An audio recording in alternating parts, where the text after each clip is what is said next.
What is going on, guys? Thank you for joining us. The date is the 30th of March and we're here for the Monday night show.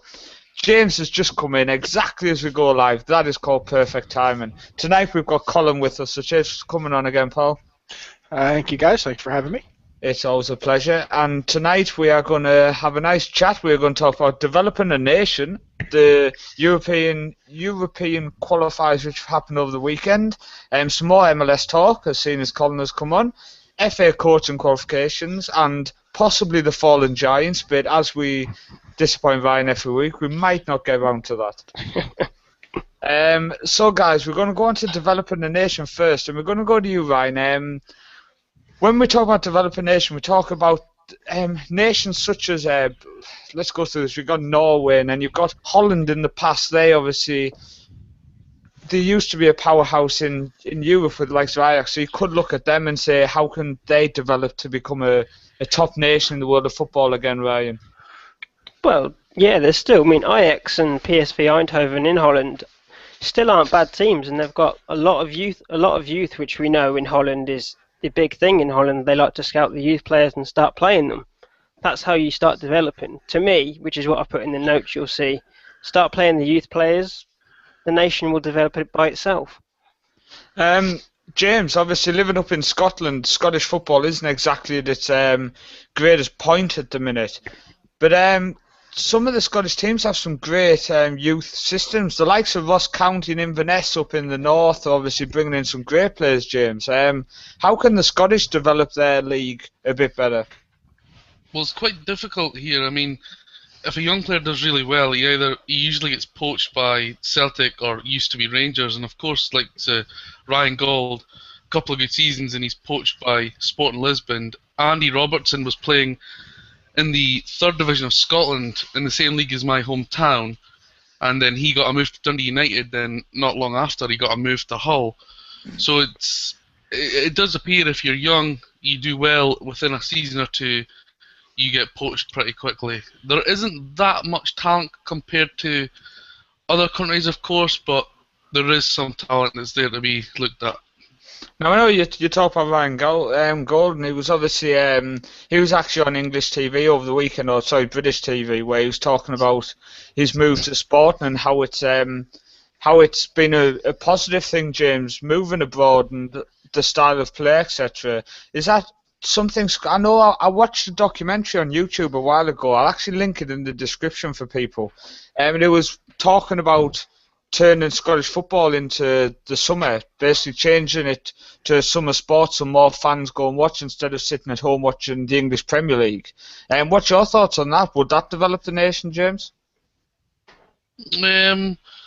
Well, with him moving abroad, for me, it takes the pressure off, actually. I know he's moved to a much bigger club, of course, playing in European competitions, but for me, the downside of being a young player coming through in Scotland or England is the media. They always big it up too much, and not that many youngsters make it. I think if the media weren't the way they were, I think a lot more youngsters would get a chance and actually take the chance in Britain. You've got the likes of Aberdeen and you've got the likes of Celtic, clubs with great history, James. I just think Scotland's a great example of developing a nation, and especially having yourself on, it's a good chance to look into that first. And I just think when you've got clubs with such a historic reputation and Rangers in there, why aren't players staying? I know there's the lure of the English Premier League, James, but surely convincing them players just to stay them 2-3 years more, it's going to enhance the reputation of the league, and maybe players will start moving up. Why are players going to the MLS to end their career instead of going back to Scotland to end their career? Apart from the weather. Well, I don't know, obviously the money plays a big incentive, but I think the case with Scotland is they kind of have to take that big move when they get it, because they are in Scotland. What if nobody decides they don't need a player of his position, or a club as big as what initially comes in from doesn't take a chance again? I think it's different being in that situation, of course, than just us talking about it. How can you turn down such a big move? I think it would be almost impossible. Yeah, it's true. We'll move on to yourself, Colin, living over in the US. One of the points Ryan put across was to stop buying foreign talent. Now, obviously, the MLS is not famous, but it is known for bringing over them players in the twilight of the career at the minute. But they also do develop a lot of players. And as you have said on previous shows, the MLS it's a proving ground for the men's national team. Yeah, and we were actually having an interesting conversation under the voting topic on Facebook about this. I think, in my mind, there's two parts to sort of developing a nation. I think one is this sort of youth system. I'm not so sure, and I think MLS and the growth of MLS, you can see the trend on it is that the game is globalizing, and you can't be quite so insular. I think somebody on Facebook had said, well, he was all for a quota system in the British Premier League. I'm not sure you get the quality of play in the league if you do that.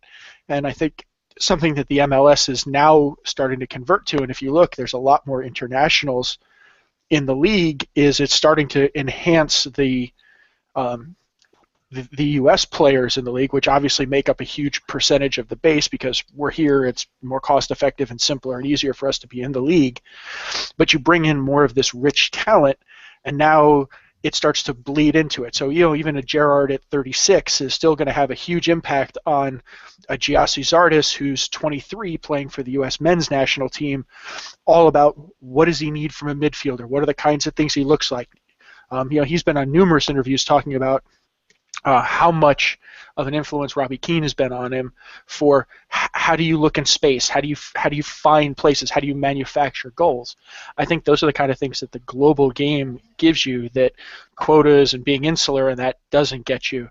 I think the other part of it that plays into it is, and I think you mentioned it at the top of the show, was developing that national identity, right? You think Holland, you think total football. I think Brazil and sort of the flair, and it's almost like it's almost a dance watching them play, versus Germany, which is so clinical. And I think one of the things that holds England back a little bit, and I think a lot of people have said it, and I've heard it in a lot of different shows, is that there is no national identity. There is nothing. It's very hard. If you said, what does it mean to play English soccer, it's kind of difficult to put your finger on.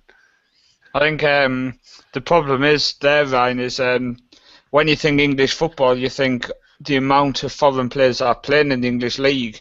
Now, I would say, me and yourself, Ryan, have just sat and watched England under-21s play against Germany under-21s, and what I was delighted, but also slightly concerned during the game was the fact of how passionate, considering it was a friendly, and how forward-thinking the English team were. The English team there for the under-21s were fantastic. The German equivalent had over 600 more top-flight appearances than the English team. And yet the England 21s basically dominated them for long periods of the game, winning the game 3-2, coming back from 2-1 behind. Ryan, I was so impressed with how forward-thinking the team was, but all I keep thinking is these players are just going to get ignored. The likes of Nathan Redmond, how is he not playing in the Premier League, Ryan? I have no idea. He's been linked with the Premier League for a very long time. Whether he's just being loyal and staying at his club, which is a very rare thing. He left Birmingham and he chose Norwich over Premier League clubs just due to the fact of football, first-team football.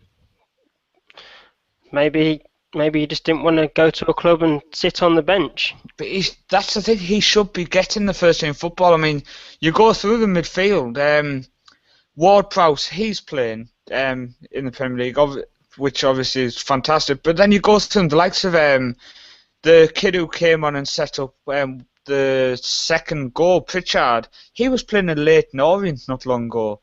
Now, I'm sorry, no disrespect to Leyton Orient. Yeah, no disrespect to Brentford and Leyton Orient, but no disrespect to them, but these guys should be playing higher up. And I think it's just so frustrating that these kids basically are going to get ignored.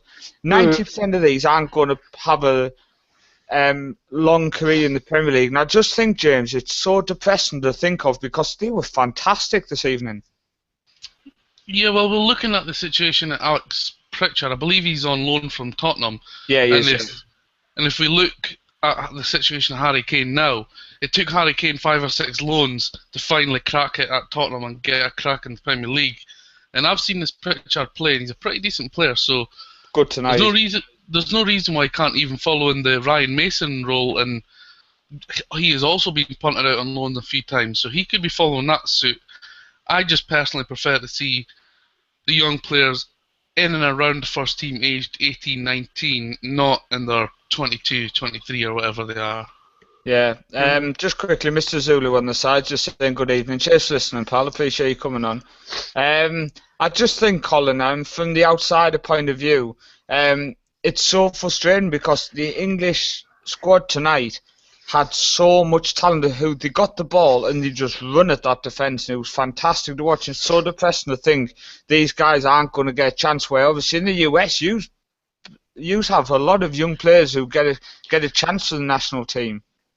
Yeah, and I think this is probably the first cycle I've really watched U21 and the under-17s from the U.S. with any real serious piece. And I think if you look, we struggled to qualify for the U17 and U21 World Cups out of our out of CONCACAF, and we were the U.S. expectation was that it should have been much easier. But if you look at it, especially at the U21 level, a lot of those guys are on MLS rosters, which is encouraging. They're getting first team game time. I think a great example is Mizaga.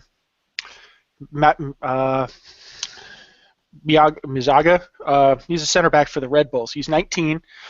You can clearly tell he's got a tremendous amount of talent. He's very much like an Omar Gonzalez type center back from the U.S. Big, tall, good header. You can see that he's unsure of himself a little bit, but the fact that he's 19, he's a first-team starter in the MLS, and an under-21 guy gives me so much hope for what's going to show up on the senior team as soon as he's 21, 22, 23. And I think the U.S. system and a lot of what Jurgen Klinsmann has been trying to do is to get that conveyor belt churning, to build it. It hasn't been as big a deal in the past in the U.S. that a lot of youth sort of, collapsed and died. It didn't go anywhere. It didn't really develop. We funneled some guys to lower divisions in Europe, but it didn't really do anything. Yeah. With the league in that, there's so much energy behind it now, and I think we're starting to see that.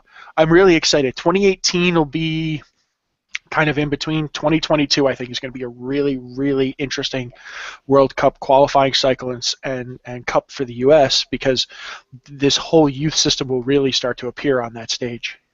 So that's good. I think it's good that you have a lot of hope that it's going to obviously come together and they actually work now. I think maybe James, from the Scottish point of view, are the English people just thinking too depressed? But I literally just have no hope that these players are going to get given a chance. I think it's just going to be, yeah, you did fantastic, now go and sit over on the pile.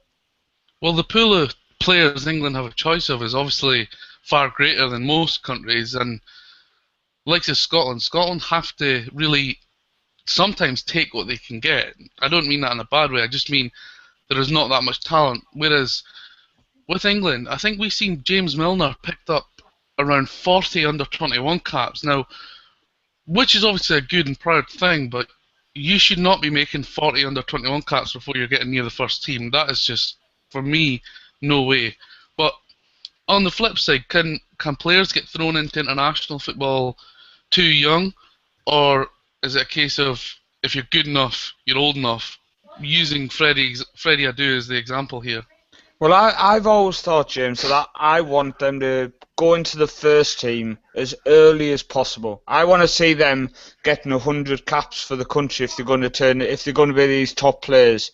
But after watching the 21 tonight, I really want to watch the tournament in the summer. I'm really excited to see how England are going to do.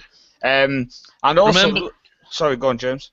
I was going to say, remember that also Theo Walcott kind of got not wasted. He got good experience, but he went to the World Cup age 17, and I think he would have gotten that England team regardless of that. So what did that actually do for him? That could have knocked his confidence going but not playing. Exactly. What I'm thinking now more, Ryan, is that I actually want to see players getting a chance in these friendlies, like, for example, against Italy. Harry Kane's been announced that he's going to make his first team debut, full start.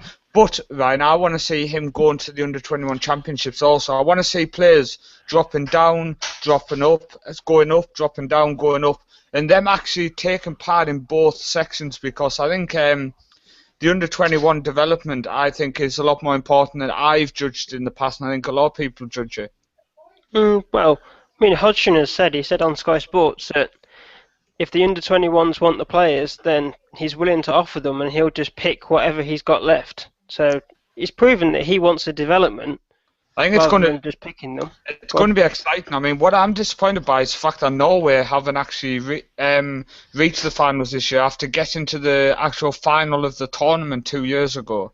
And their youth team at the minute is amazing, and the fact they didn't make it to the finals it's upsetting. But I think that's another nation which is definitely progressing in the right way. They actually dropping players up and down from the first team to the under-21s.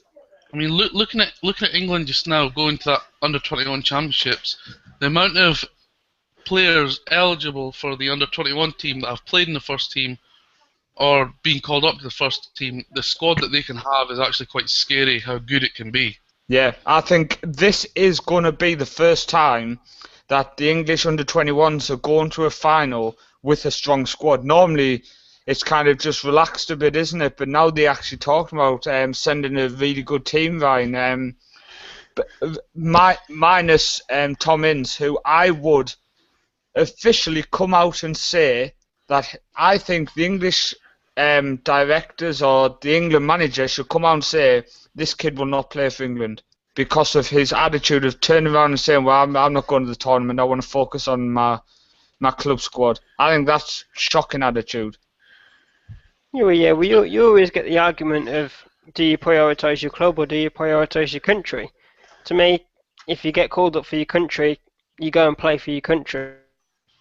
Turn it down, it's rude. There's a lot of people, Colin, do you ever get this in the US? There's a lot of people who come out and say they don't care about the English national team. A lot of members of the public, they come out and say, oh, we don't care about the national team, we just watch the Premier League, or for yourself, oh, we just watch the MLS, we don't care about the national team. Generally, no. I think the U.S. men's national team is a pretty big deal, and the better they get, the bigger a deal that they get.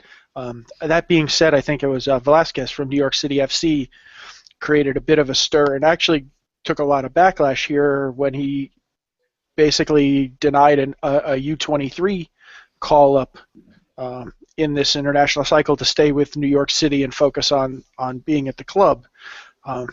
I'm sort of the mind of say, hey, when the nation calls, you don the jersey and you go represent your country. I think one quick point I had going back to what you were talking about, I think the one place where the U.S. suffers a lot compared to a lot of the rest of the world is our academy system and our youth development system is way different. We tend to not start till much, much later. Yeah, I don't like the U.S. system. I don't think anybody does, and I think it's a big detriment. I think I like the system, as in the college system, for the fact that these people are going into sport, into football, into any sport with a really good education. I think massive fair play to the US the way they do that. But obviously in England and around the world, it's leave school, study whilst you're at the club, and you're basically thrown into the club at the age of 16, 17. Where obviously in the US, you go to college, don't you, and you've got to study first, sport second. It's a good. I like it, obviously, for the terms of if these people don't make it in the sport, they've gone to further their education, which is a good thing, Colin. Yeah, I think the I'm a huge education supporter, and I think the education is really important. But I think, if you look, I think it was the LA Galaxy just started. I think it was the LA Galaxy just started a program where you can come into the academy system, and they pick up tuition, so that you can go to school, but you're at the academy and developing. I think, more clubs taking on those kind of attitudes and that kind of work and kind of incorporating, sort of that educational bias that we have here in this country with the youth development would go a long, long way to help sort of strengthening our youth system so that you end up with stronger teams in the future, which can do more to elevate the game and provide more opportunity. And, you kind of get into that, that whole rolling conveyor for the culture based on that. Just out of curiosity, there was it's gone off my mind who he scored for, but there was a 19-year-old got the winning goal over the weekend. Real Salt Lake. That's the one, and it was quite big news all over the MLS stations and stuff. What is the youngest age where the players come through? Do you get 15, 16-year-olds making debuts or not? Not at the MLS level and the national team level. I think U17 is probably the first real level of development and competitiveness in the U.S. right now. Obviously we have the full youth system, but I'd say from what I've observed and what I've seen, U17 is really the first time where we appear at an international point in a competitive way. Because that's really where the college and the late academy, early, European academy players start to converge. I think U21 were a lot more competitive. I'm interested to see the tournament too this summer. I'm really looking forward to a good performance from the U.S. And then U23 is much more of, U23 and the national level are starting to blur a lot for us. But we'll jump onto the European qualifiers which have just taken place. I'll go through the whole list and then we'll obviously talk about a few, and we'll be coming to you first, James, so get yourself on the edge of your seat prepared. So it was Liechtenstein 0, Austria 5, Switzerland 3, Estonia 0, Slovenia 6, San Marino 0, England 4, Lithuania 0, Spain 1, Ukraine 0, Slovakia 3, Luxembourg 0, Macedonia 1, Belarus 2, Czech Republic 1, Latvia 1, Kazakhstan 0, Iceland 3, Israel 0, Wales 3, Netherlands 1, Turkey 1, Portugal 2, Serbia 1, Albania 2, Armenia 1, Hungary 0, Greece 0, Romania 1, Faroe Islands 0, Georgia 0, Germany 2, Northern Ireland 2, Finland 1, Republic of Ireland 1, Poland 1, and Scotland 6, Gibraltar 1, James. Now, first off, James, a lot of people have made, well, not a lot of people, but some people have made comments about Gibraltar scoring. At the end of the day, this is a national team, and no matter what level the players play at, they're going to have some sort of quality. The ball through for their striker was actually quite good. It was a good finish as well. I know you're not a massive national fan, James, mainly because I think you're a secret English lover, but do you want to just give your thoughts on the victory? Well, I was actually at work, but whenever there's big games on Saturdays, we've always kind of got our phones in the kitchen just to check on the results. But our reaction, I believe, was pretty much the reaction of Scotland. When Gibraltar equalised, it was basically a laughing matter. We just thought their first ever goal in international football, it just had to be against Scotland. We just knew it was going to happen, and it was quite laughable. But we always knew that it was going to score 3 or 4 goals. I predicted 5-0 myself, and they done what was expected. They got the job done, and they didn't really embarrass Gibraltar, but they done it professionally. And Stephen Fletcher got a hat trick, and his poor international record has gotten better, thankfully. And at one point, Ryan, it came up on the screen. Stephen Fletcher 3 goals in 5 games. I was thinking, obviously, he's just got a hat trick, so it wasn't no goals in 4 games. Yeah, but you expect him to score against a team like Gibraltar and confidence, and he can go on and score more. They weren't bad goals. I mean, like I say, it was against Gibraltar. It wasn't against the likes of Germany. I don't think some of the goals would have gone in, but you can only score against who you're playing, James.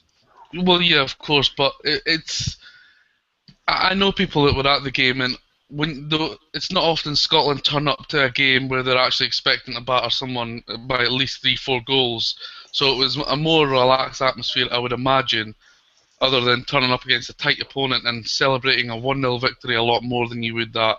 Yeah. I think it was just, it was almost routine. It was expected, and it's not often Scotland can say that. But we'll jump on to a couple of others. Republic of Ireland drew 1-0 with Poland. I didn't see that game. But the next one was Northern Ireland 2, Finland 1. I think you saw some of that game, Colin. Yeah, I watched a little bit of it. I think Northern Ireland looked really quite good. I was actually reasonably impressed. I haven't had a lot of exposure to them at the international level. Obviously, they're really, fairly tiny. So, my interpretation and understanding was this was a fairly sizable win, and for them, I think they looked very good. They looked very tight. It was clean passing. The opportunities, the goals were gorgeous goals. I mean, they were well earned, well deserved goals for Northern Ireland. I think they played. I caught about 3/4 of the game, and they played. From what I saw, they played a very good, well deserved win. They've started really well. I think no one expected them to start so good. So it's really impressive that they're doing well in the campaign so far. What was bizarre about the Northern Ireland situation with Shane Ferguson is he got loaned to Rangers, and then Stuart McCall, the Rangers manager, says Shane Ferguson's out for the season, and literally hours later he's called up to the Northern Ireland squad by Michael O'Neill, and everybody's going, well, what's going on? Why would you call a player up who's out for the season? That's strange. I hadn't heard any of that, James. Yeah, it's that's just a weird one. Yeah, it's so either he doesn't want him or there's miscommunication on the injury. I think a game we all are glad we didn't sit down and watch was Hungary 0, Greece 0.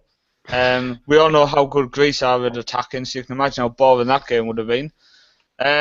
Netherlands won, Turkey won. I don't know what's going on with the Netherlands at the minute, but they are not looking good. But the next game... Sorry, go on. That's been a pretty impressive collapse of what was a very well-established system. I was listening on my drive into work this morning. They were talking about this is winless since the World Cup. They're just not doing anything at the minute. Yeah, they have. I guess they have an international friendly against Spain, I think, this week, which that should help the confidence. The guys I was listening to were talking that it's really a major focal point for both teams, given the fact that both teams have been really, really quite shaky. Yeah, I think the problem with Spain is a couple of the players get a bit older. They play very possession football, and I think they just get caught on the ball a bit too much. But we'll jump on to the next game, which I watched this game, and Israel 0, Wales 3. Ryan, I was so impressed with Wales. There was a point for the first 30, 40 minutes of the game where Gareth Bale was holding onto the ball a bit too much. He wasn't passing when he should have been passing, but once he started linking up and actually playing with the rest of his team, there was points where I think he wishes he didn't, because he was giving some of them the ball and the first touches were shocking. But some of his passing, his long passing, he played a ball from the halfway line at one point, literally to the feet of the attacker on the edge of the box.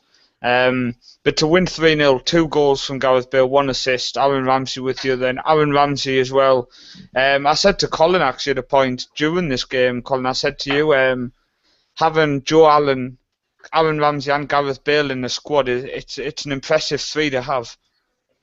Yeah, absolutely, and I think if you're a Real Madrid fan and you've been bagging on Gareth Bale for how lousy he's been playing, I think you need to watch the replay of that game. He looked absolutely fantastic. I was listening to an interview on my drive home. I talked sport with one of the fullbacks, and he said people have been, you couldn't tell that he came into the team, they were all really relaxed, they were really calm, and they just went out and enjoyed themselves, and they pegged the first goal, and they said they just felt really good. And I think it was clearly evident. I think it was a very, very well-played game. I'm looking forward to the upcoming qualifier against Belgium in Wales. I think that's, June when they play that one? I think it is, yeah, I remember, so I think Ben's going to it. It's going to be interesting. I don't think anyone expected this, Ryan. I know Wales have been building a good team with some good youngsters coming through, but I just think they have some really good players, Ryan. It's definitely an exciting time to be a Welshman.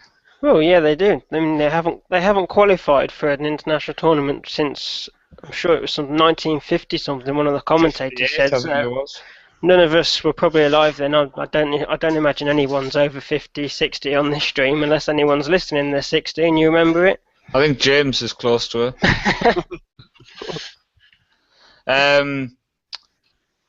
Oh, one second. What I was just going to quickly say, there was something I wanted to do at exactly 10:30 on the evening for all of our UK fans. I just want to actually, I'm going to do a little plug for James as he's on. In fact, go on, James. I'm going to let you do it. Do you want just to explain what you were doing with the class of '92, which involves obviously a famous Welshman? Yeah, so I've taken 6 members of the class of '92: Dave Beckham, Ryan Giggs, the Neville brothers, Nicky Butt and Paul Scholes, and I've recreated them and stuck them in the under-18s team at Manchester United and being managed by Sir Alex Ferguson. I won't spoil it for you, but I've just released episode 6 and it's been getting lots and lots of views. I think it's got around, it won't be far from 2,000 views in total the first 5 episodes. So part 6 has just been released on the Football Manager WizKids page and Twitter, on my YouTube channel, and it's just been posted on the FM Central group also. So check that out. It's got a lot of really good feedback, and that feedback is what makes me keep on wanting to do it. They're all short 10-minute videos, so check them out. And you're a few seasons in now as well, so if you watch them all back to back, you'll find you're watching a few seasons development, which is better than watching just a couple of months development. Yeah, that's why I'm not really wanting to give too much away. If you want to watch, as I say, part 6 just now, watch all 6 parts. You'll be there for around an hour, and I'm pretty sure you'll enjoy it, because I'm enjoying recording it.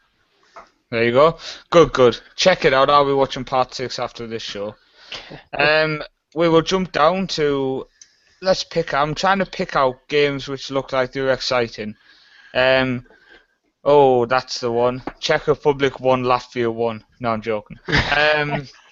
We'll just go on to the England game. I'm not going to do what most English fans do and go, oh, we're going to win the World Cup. We won 4-0. Hey! I think actually what I have seen is so much negativity since the game. I think, we mentioned in the Building a Nation, I've said to Colin, there's a lot of English people who seem to just, I don't care about the national team, I just watch the Premier League. I'm a Man United fan, I don't care about the English national team, for example. It's just so frustrating. I always back England, always watching, no spotting. Yes, we go out in the quarterfinals nearly every single tournament. So we're trying. It's not like we get there and just go our balls, we can't be bothered. We had a good victory against Lithuania. That's us undefeated, 100% record in qualifying so far, Ryan. As the other Englishman on this stream, I'm sure you're slightly impressed. Oh yeah, I mean, we expect to beat Lithuania, but it's 4-0, it's a victory, and we're still undefeated in the group. Can't get any better. That's it, some really cool music in someone's background. That was me, I apologize. What's that off? What's that off? Go on, what's our ringtone? You need to tell us now. I don't know what it was, my phone just started making noise.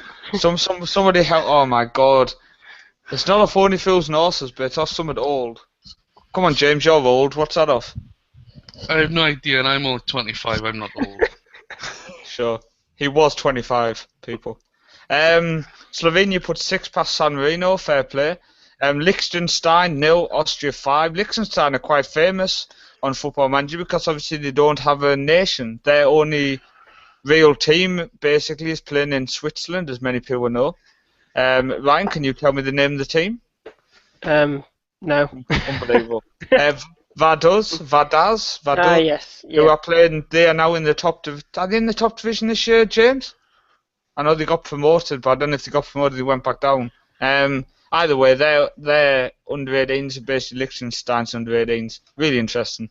Oh, I thought it was.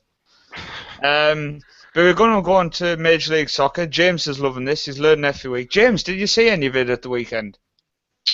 I caught a little bit of the second game on Saturday night. I can't even remember who was playing, but I caught a little bit.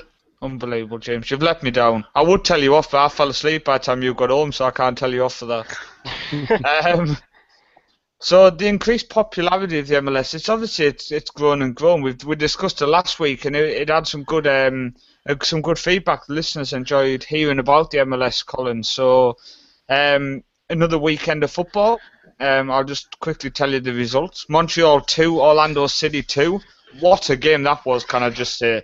There was myself, there was Matthew, and there was Colin. Now, Colin was, a minute behind us? And there was a mad 10 minutes in the game where basically all the goals were scored, Colin. So we literally, I had to keep typing. Let's wait for Colin. Because there was one point where Montreal scored, and then they scored a second. Then they scored the second, and straight from kickoff Orlando scored. Then straight from kickoff again, Orlando scored again, basically. Oh my god, it was crazy. Then New England beat San Jose 2-1, and my cat's just tried to commit suicide, I think. Columbus Crew won New York Red Bulls 2, so Colin will be happy. New York City 0, Sporting Kansas 1, DC United 1, LA Galaxy 0, Chicago Fire 1, Philadelphia Union 0, Houston Dynamos 0, Colorado Rapid 0. I watched that game. Oh, dear me.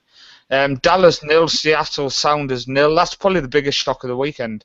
Vancouver 2, Portland 1. A fantastic last-minute winner by Robert Earnshaw, Colin. Great finish as well. Absolutely. Just back a second, I think that the Dallas-Seattle is an even bigger shock if you go back and look at it, given that Dallas played 10 men for almost three-quarters of that game.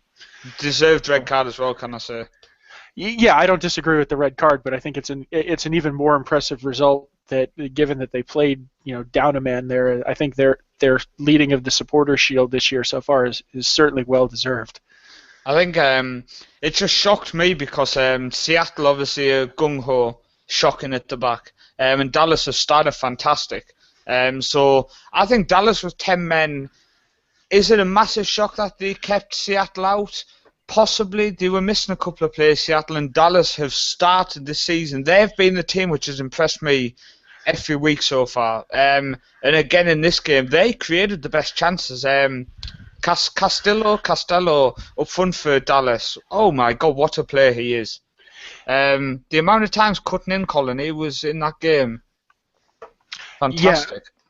Oh, absolutely. And they're a team on the rise. Absolutely a team on the rise. I think they were good last year and sort of squeaked in at the end and showed some flashes. I think you're seeing the team starting to really come together. I think if you look at the teams that are available, I would say it's between Red Bulls and Dallas. If you had to do an early prediction, I would say it's between them two because Red Bulls look like they can grind the results, and Dallas just look frightening.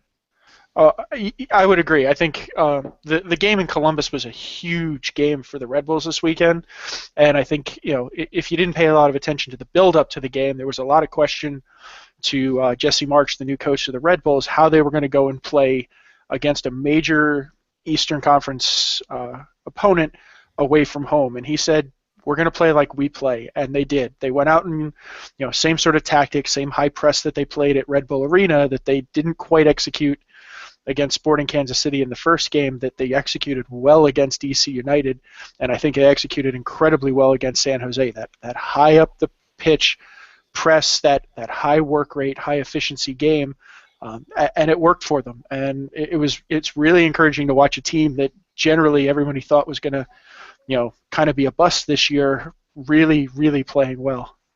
And what I would say as well is, for the first time, obviously people know I've kind of dipped into the MLS, but this is the first season I'm properly watching and loving it, absolutely loving it. That's why it's back on again this week. And straight away I posted when I watched the highlights of this game was New England against San Jose. New England scored a goal, and James, I'm going to ask you if you saw my comment. Did you see what happened when New England scored? Oh. They had about 6 men who literally just pull some guns out and shoot. I was just like, what the hell's going on? It was just like, goal, and then they switched to all these men stood on the side of the pitch who just pulls big rifles out. I was like, okay. Who were they pissed off at? No, those are the Minutemen that shoot. The supporters group, the Midnight Riders.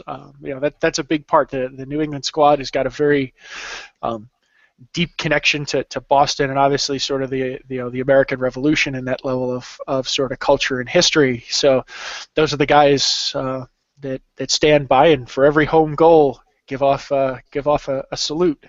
I mean, imagine that, James. Newcastle score a goal and then you just see a bunch of Geordies stand up and start shooting guns around. Hey, you'd be ducking and diving, wouldn't you? Right. One thing which stood out this week, Colin, which took away a little bit. It took away a little bit because some of the action was fantastic.